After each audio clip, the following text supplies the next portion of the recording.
Hello friends, welcome to Future Net. मैं पंकज कुशवाहा। तो आज के इस वीडियो में हम बात करने वाले हैं 5G हैंडसेट में पावर सेक्शन के बारे में। क्योंकि आज के डेट में जो हैंडसेट आ रहे हैं उनके अंदर 2 power IC, 3 power IC, 4 power IC और 5 पावर IC का कॉन्सेप्ट दिया गया है। तो उसमें कंडीशन में ये समस्या आती है कि भाई समस्या कहाँ पे आ रही है, हम कौन सी पावर IC पे जो है काम करेंगे। इसके कई सारे पार्ट्स भी अगर आप कमेंट करेंगे तो हम बनाएंगे। तो यहाँ पे आज हम बात करेंगे 5 पावर IC पे। ये 5 पावर IC जो है वो किस तरीके से काम करती हैं।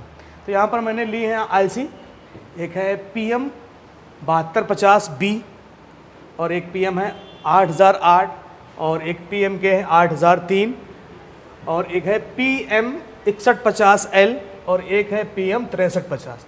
यानी कि 5 पावर IC एक फ़ोन के अंदर यूज़ की गई है।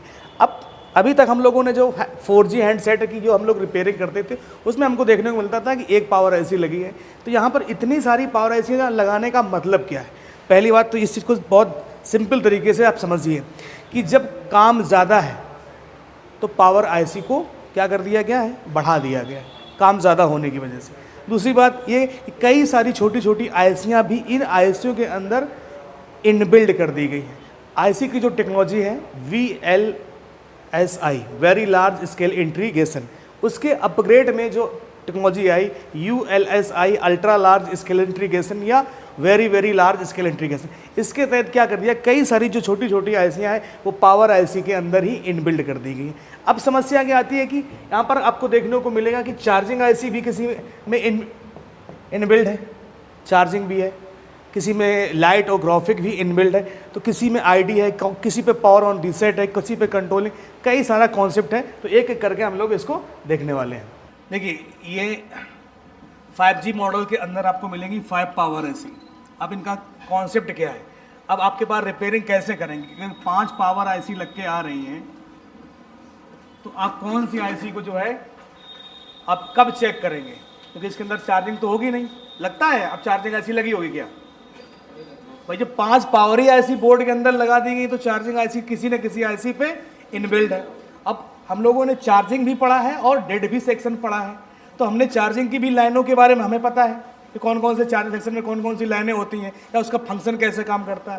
डेड वाला भी हम लोगों ने पढ़ा कि पावर ऑन रीसेट क्या होता है, PS होल्ड क्या होता है, इसके बाद क्या नाम करके VBED कहाँ से निकलता है, आई सेंस क्या है, बेड सेंस क्या है, या स्लीप क्लॉक क्या है, या BB क्लॉक क्या है, या क्लॉक और डेटा क्या है। तो ये 5 पावर IC का कॉन्सेप्ट है कि हमें कौन सी IC पे काम करना है। तो इनको हम लोग नंबर वाइज देखेंगे, कौन सी IC के अंदर कौन कौन सी लाइनें, किसी के अंदर मान लो चार्जिंग का सिस्टम दिया है, किसी के अंदर ग्राफिक का दिया है, किसी के अंदर लाइट का दिया है, तो किसके अंदर क्या क्या चीज़ें दी गई हैं, तभी काम आप कर पाएंगे इस पर। तो एक एक करके दो करके ICयों को हम लोग देखते हैं। तो पहली है PM 7250B। अब इसके अंदर कॉन्सेप्ट क्या है, देखिए इसके अंदर क्या है, हाँ चार्जिंग IC। आप बिल्कुल समझ गए, क्यों? क्योंकि इस पे लाइन किसकी है, VBUS, CC1, CC2, DM, DP, ID, ground. समझ में आई? और यहां से निकल रहा है क्या, VPS 3.7 से 4.2 वोल्टेज, VBUS 5 वोल्टेज, और इसके बाद क्लॉक और डेटा, इन पे कितना वोल्टेज आता है, 1.8 वोल्टेज। ये किसके लिए है, कंट्रोलिंग के लिए। अगर यहाँ पे क्लॉक और डेटा नहीं होगा तो क्या होगा, अगर क्लॉक और डेटा नहीं होगा तो ये IC कंट्रोल नहीं होगी। क्लॉक डेटा नहीं हुआ तो क्या होगा, क्लॉक डेटा के लिए कौन आ सकता है, हाँ मौसी आ सकते हैं, मीसो, हाँ मौसी, CS, चिप सेलेक्ट और क्लॉक। ये 4 लाइनें देखने को मिलेंगी, यानी कि I2C से कंट्रोल होगा या फिर SPI से कंट्रोल होगा। ठीक है, ये वाली IC है। तो यहां पर दिया गया PM 8008। तो इसमें क्या है, VBED है, ID की लाइन है। अब ये ID और ये ID में अंतर है।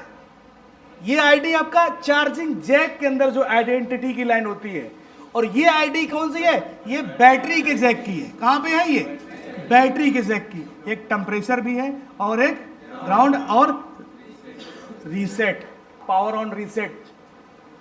ठीक है, इसके बाद VREG BOB, इसका मतलब कितना वोल्टेज आएगा यहाँ पे से 4.2। भैया ये VPH है, क्या है ये, VPH है। इसके बाद यहाँ पर 7 LDO वोल्टेज है जो इस IC के अंदर इनबिल्ड किए गए। क्लॉक है और डेटा किसके लिए है?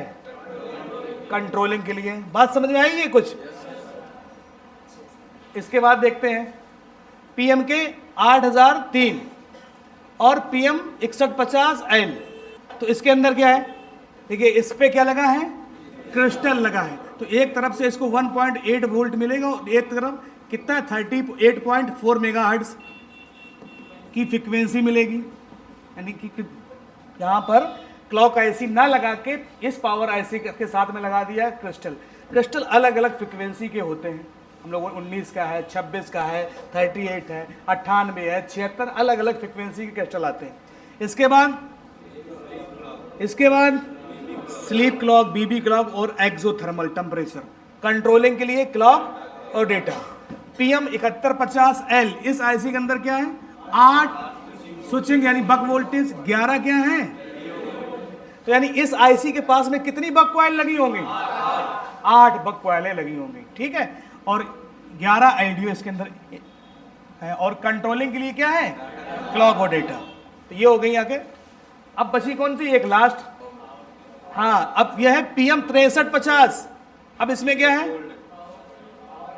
पावर की के लिए सप्लाई जाएगी और PS hold, power on reset वहां पर मिला था उस आईसी के पास में, पीएस होल्ड यहां पे है। इसके बाद 6 स्विचिंग वोल्ट, 22 एलडीओ। कितनी कॉइल लगी होगी इसके पास में? 6 कॉइल लगी होंगी। और कंट्रोलिंग के लिए I2C प्रोटोकॉल और 22 एलडीओ इस आईसी के अंदर इनबिल्ड है। यानी कि मोटा मोटा समझ में आया कुछ? हाँ, तो अब इसको आप कॉपी पे लिख लीजिएगा। तो तब की जब काम करोगे तो ये आईसी आपको देखने को मिलेंगी।